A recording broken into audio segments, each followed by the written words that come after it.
Ahora bien, ¿cómo se realiza la interacción entre alma y espíritu? Durante la vida el espíritu se halla vinculado al alma del modo antes descrito. El alma recibe del espíritu el don de vivir en lo verdadero y lo bueno, y con ello la posibilidad de manifestarlo en sus tendencias, impulsos y pasiones. El yo espiritual lleva al yo desde el mundo del espíritu las leyes eternas de la verdad y del bien. Estas se vinculan con las vivencias de la vida propia del alma. Las experiencias mismas desaparecen, pero sus frutos permanecen. El hecho de que el yo espiritual se hallase unido con las experiencias ejerce una impresión duradera en él. Si el espíritu humano se aproxima a una vivencia que se parezca a otra con la que ya se había vinculado, reconoce en ella algo que le es familiar y se comporta frente a ella de modo distinto a como si lo hiciera si fuera la primera vez que se le encontrara. En eso se basa todo aprendizaje. Los frutos del aprendizaje son las facultades adquiridas, y de esa manera los frutos de la vida pasajera se graban en el espíritu eterno. ¿Acaso no percibimos esos frutos? ¿De dónde proceden las aptitudes que configuran lo característico del hombre espiritual y que mencionamos anteriormente?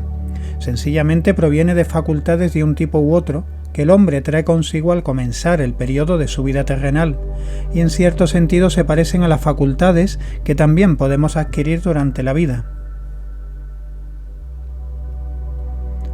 Tomemos el caso de un genio. Se sabe que Mozart, cuando era niño, le bastaba con oír una pieza musical una vez para poder luego escribirla de memoria, y era capaz de hacerlo porque podía captar de una vez su totalidad. Dentro de ciertos límites, el hombre amplía también durante la vida su facultad de tener una visión de conjunto y de comprender las cosas, llegando así a poseer nuevas facultades. Lessing dijo de sí mismo que gracias al talento de observación crítica había adquirido algo que le acercaba al genio. Si no se quiere considerar estas facultades innatas como un milagro, hay que considerarlas como frutos de vivencias que el yo espiritual tuvo a través de un alma y que han sido grabadas en él. Y como no han sido implantadas en esta vida, tienen que haberlo sido en una vida anterior. El espíritu humano individual es su propia especie. Y del mismo modo que el hombre como espécimen físico hereda sus aptitudes dentro de la especie, lo mismo hace el espíritu dentro de su especie, es decir, dentro de sí mismo. Y en cada vida el espíritu humano aparece como reproducción de sí mismo con los frutos de sus vivencias anteriores en vidas precedentes. Por todo ello, esta vida es la reproducción de otras y trae consigo lo que el yo espiritual ha adquirido por sí mismo en la vida anterior. Cuando acoge algo susceptible de convertirse en fruto, lo impregna con el espíritu de vida, y así como el cuerpo vital reproduce la forma de la especie a especie, el espíritu de vida reproduce el alma de una existencia personal a otra. Con las anteriores reflexiones, cobra valor la concepción que busca la razón de ser de ciertos procesos de la vida humana en las vidas terrenales sucesivas. El pleno significado de esa concepción solo puede adquirirse mediante la observación que brota de la propia visión espiritual, como la que puede adquirirse al recorrer el sendero de conocimiento descrito al final de este libro. Lo único que en este momento queremos mostrar es que una observación ordinaria orientada por el pensar nos conduce ya a esa concepción.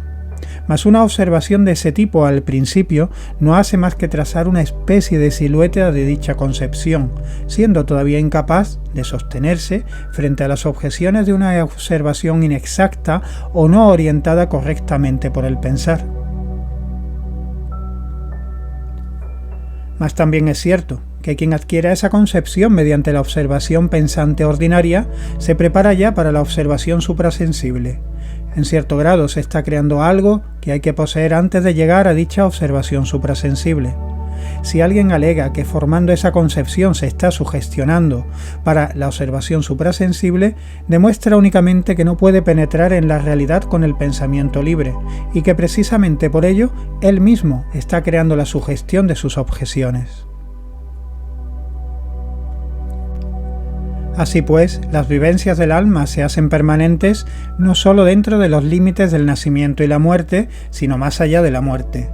pero el alma imprime sus experiencias no solo en el espíritu que resplandece dentro de ella, sino también en el mundo exterior por medio de la acción. Lo que el hombre hizo ayer todavía existe hoy en su efecto. El paralelismo entre sueño y muerte nos ofrece una imagen de la relación que hay entre causa y efecto en este sentido. Con frecuencia se ha llamado al sueño el hermano menor de la muerte. Cuando me levanto por la mañana continúo la actividad que había interrumpido por la noche. En circunstancias habituales no puedo volver a emprender mi actividad de una manera arbitraria. He de vincularla con mi quehacer de ayer, si quiero que haya orden y coherencia en mi vida. Mis actos de ayer son las condiciones previas de los actos que hoy me incumben. Me he creado mi destino de hoy con lo que hice ayer. Durante un cierto tiempo me he separado de mi actividad, pero esa actividad me pertenece y vuelve a atraerme hacia sí, después de que yo me haya retirado de ella durante un tiempo.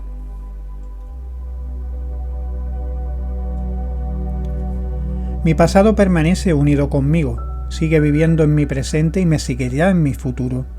Si los efectos de mis actos de ayer no fueran mi destino de hoy, yo no debería despertar hoy, sino que tendría que ser creado de nuevo desde la nada. Sería absurdo que en condiciones normales no ocupara una casa que me he hecho construir. Igual que el hombre no es creado de nuevo cada mañana, tampoco lo es el espíritu del hombre cuando comienza el periodo de su vida terrestre. Intentemos esclarecer qué es lo que sucede al emprender ese camino de la vida. Surge un cuerpo físico que recibe su forma gracias a las leyes de la herencia. Ese cuerpo se convierte en el portador de un espíritu que reproduce una vida anterior en forma nueva. Entre ambos se halla el alma, que lleva una vida cerrada en sí misma. Sus inclinaciones, aversiones, deseos y apetitos sirven al alma, y hasta el pensar se pone a su servicio. Como alma sensible recibe las impresiones del mundo exterior y las transmite al espíritu a fin de que éste extraiga los frutos que hayan de ser perennes. Ella realiza, por decirlo así, un papel de intermediaria y consuma su tarea cuando consigue satisfacer ese rol. El cuerpo le provee de las impresiones. Ella las transforma en sensaciones, las conserva en la memoria como representaciones y las entrega al espíritu para que las lleve permanentemente. El alma en realidad es aquello por lo que el hombre forma parte del curso de su vida terrenal. Por su cuerpo pertenece a la especie humana física y es un miembro de esa especie. Con su espíritu vive en un mundo superior. El alma establece temporalmente el lazo entre ambos mundos. Pero el mundo físico en el que penetra el espíritu del hombre no le es escenario ajeno. En él se han grabado las huellas de sus actos. Hay cosas en ese escenario que forman parte de él y que llevan el sello de su ser, cosas con las que está emparentado.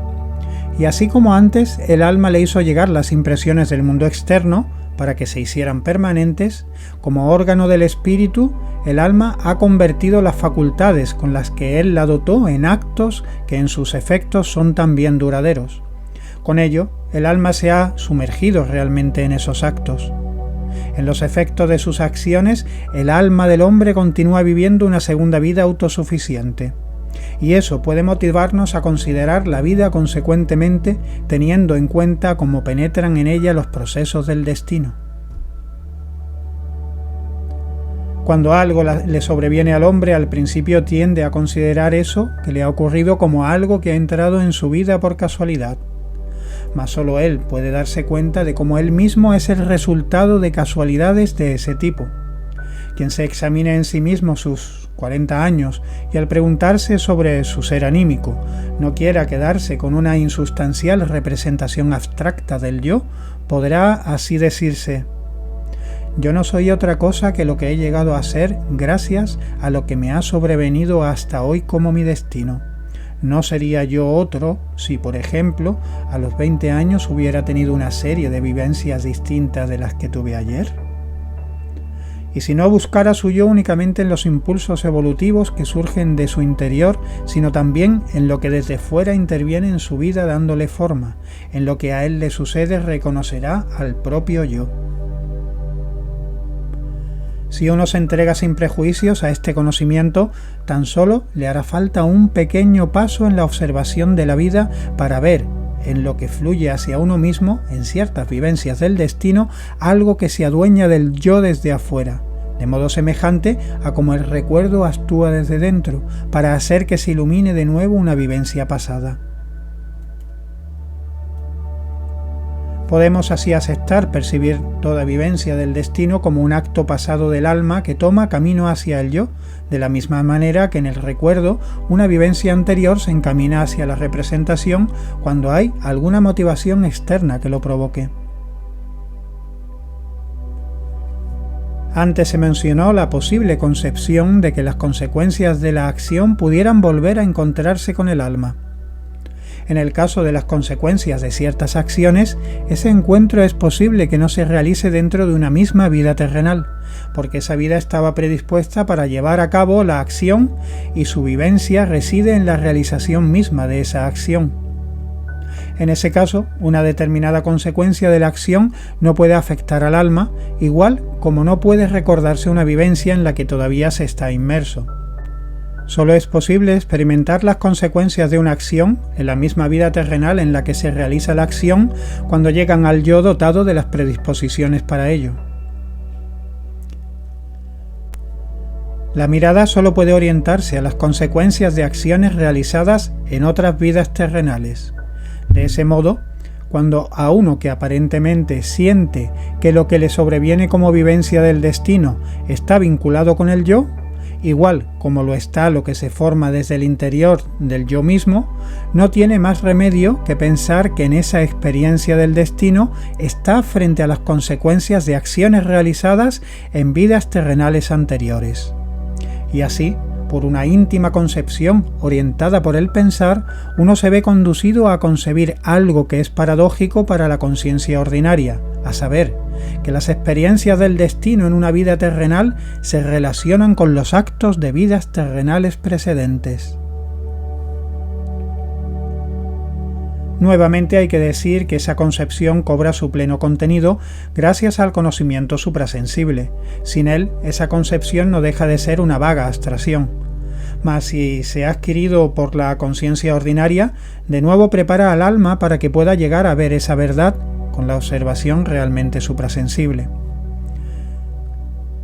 Solo una parte de mi acción está en el mundo exterior, la otra está en mí mismo. Ilustremos esa relación entre el yo y el acto mediante una sencilla comparación extraída de las ciencias naturales.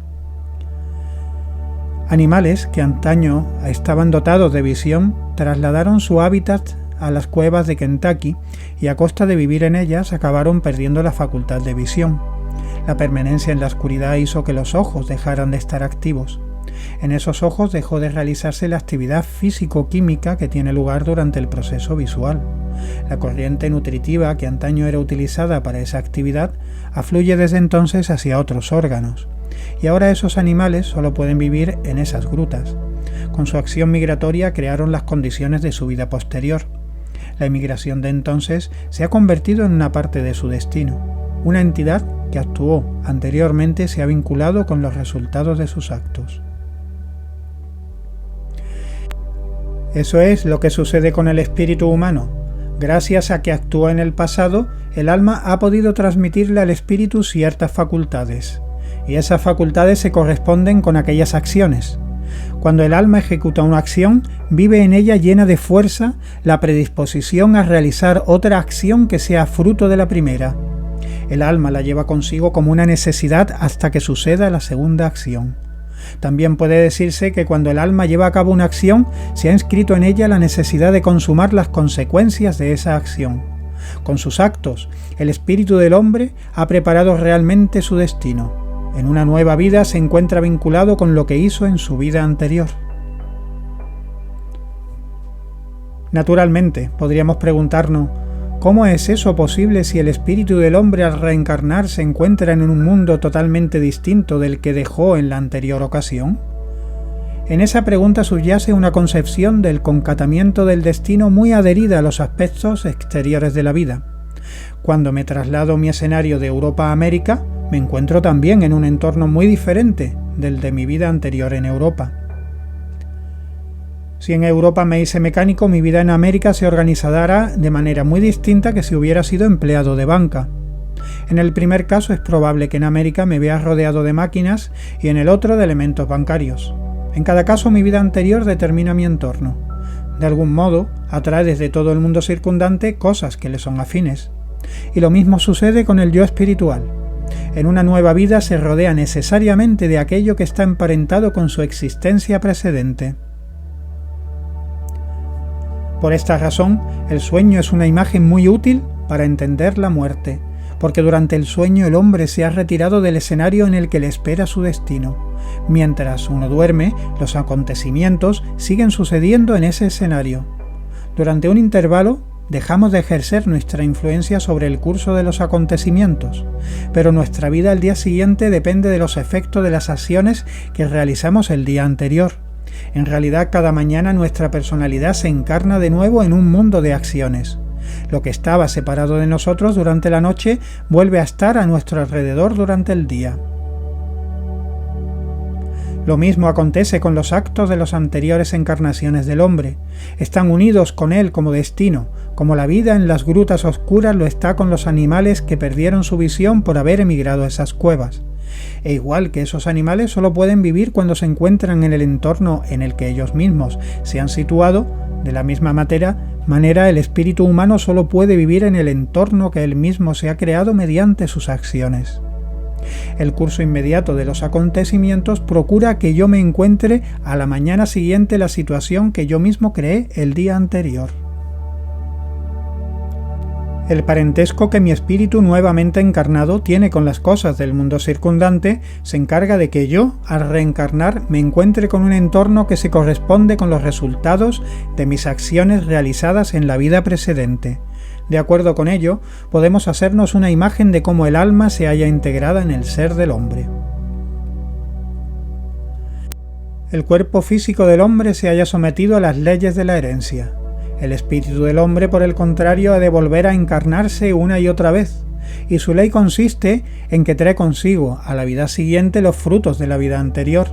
El alma vive en el presente, pero esa existencia en el ahora no es independiente de la vida precedente. El espíritu que se encarna trae consigo su destino desde sus encarnaciones anteriores, y ese destino determina la vida presente. Las impresiones que pueda tener el alma, los deseos que puedan serle satisfechos, los gozos y sufrimientos que se le presenten, las personas con las que se reunirá, todo ello depende de cómo fueron las acciones que realizó el espíritu en las encarnaciones precedentes. El alma volverá a encontrarse con las personas con las que estuvo unida en una vida porque los actos que se efectuaron entre ellas han de tener sus consecuencias. Igual que esa alma concreta, las almas que se hallaban unidas a ella buscarán volver a encarnar al mismo tiempo. De ese modo, la vida del alma es resultado del destino autocreado por el espíritu humano. Tres cosas condicionan el curso de una vida humana entre nacimiento y muerte, y por la misma razón depende de triple manera de factores que se hallan más allá del nacimiento y muerte. El cuerpo está sujeto a la ley de la herencia. El alma está sometida al destino creado por uno mismo. Utilizando un antiguo término, podemos llamar a ese destino creado por uno mismo su karma. Finalmente, el espíritu mismo se halla regido por la ley de la reencarnación de las vidas terrenales sucesivas. Consecuentemente, podemos expresar la relación entre espíritu, alma y cuerpo diciendo: el espíritu es imperecedero. En la corporalidad rigen el nacimiento y la muerte de acuerdo con las leyes del mundo físico. La vida del alma, supeditada al destino, hace de intermediaria en la relación entre ambos durante el curso de la vida terrenal. Todos los demás conocimientos sobre la esencia del hombre requieren ya familiarizarse con los tres mundos a los que él pertenece, y de ellos trataremos en los capítulos que siguen. Todo pensar que se sitúe frente a los fenómenos de la vida y no tema llevar hasta sus últimas consecuencias los pensamientos que resulten de una vívida observación puede llegar con la pura lógica a la idea de las vidas terrenales sucesivas y a la ley del destino. Tan cierto como es que el vidente que tenga el ojo espiritual abierto se halla con la vivencia de las vidas pasadas como si fuera ante un libro abierto. Igualmente es cierto que la verdad de todo esto puede iluminar a la razón que reflexiona sobre ello.